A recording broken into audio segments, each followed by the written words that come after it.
Now we are going to discuss the absorption of nutrients. When we talk about the absorption of nutrients, you need to understand what do we mean by the term absorption. Well, I have written the definition for you all. Absorption is a process by which nutrients pass from the alimentary canal into the blood and lymph through its mucous membrane, right? So this is a process by which nutrients they pass from the alimentary canal into the blood and lymph through its mucous membrane. So mainly the process of absorption, if we talk about the 90% absorption of the nutrients, it takes place in the small intestine. So 90% of absorption, it takes place in the small intestine, right? And I hope you remember that small intestine has these three regions, that is the duodenum, jejunum and ileum. So 90% of absorption of the nutrients takes place in this region, right, in the small intestine. And 10% of the absorption of nutrients, it takes place where? It takes place in the stomach and the large intestine. So 90% in the small intestine and 10% in the large intestine and the stomach, right.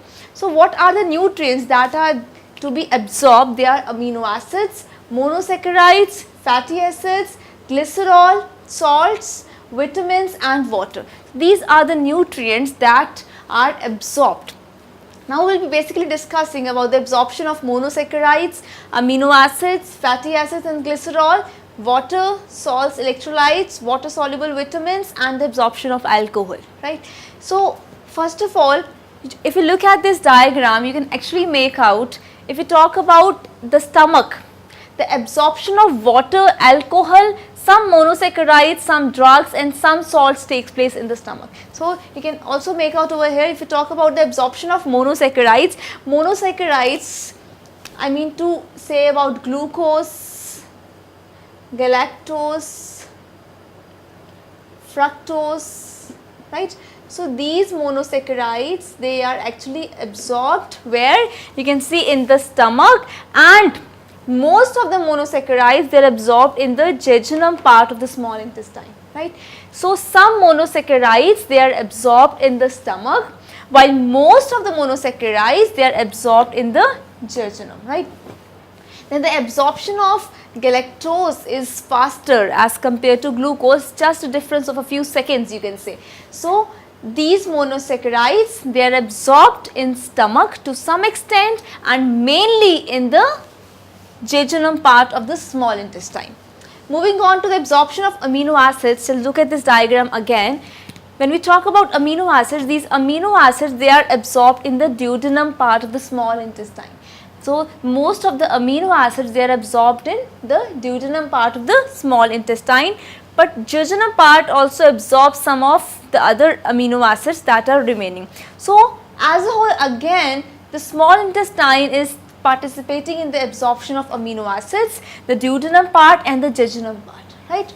Then moving on to the absorption of fatty acids and glycerol.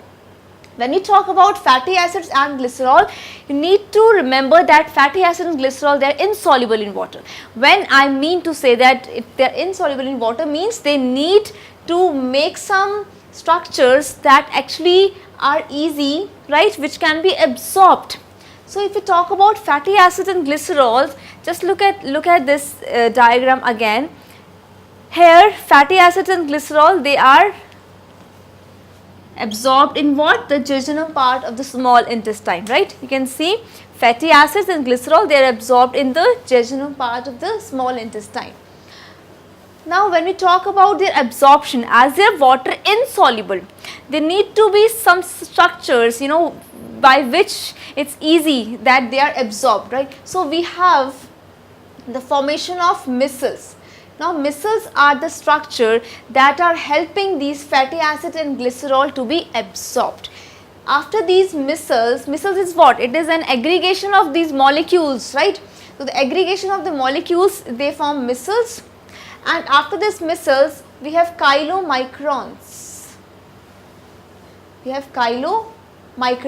Now these micelles actually are converted into very small fat droplets, which we call as chylomicrons, that are absorbed in the jejunum part of the small intestine, right. So for the absorption of this water insoluble molecules, they need to be converted into these structures, these aggregates that we call as micelles, and then these micelles are converted into very small fat droplets that we call as chylomicrons.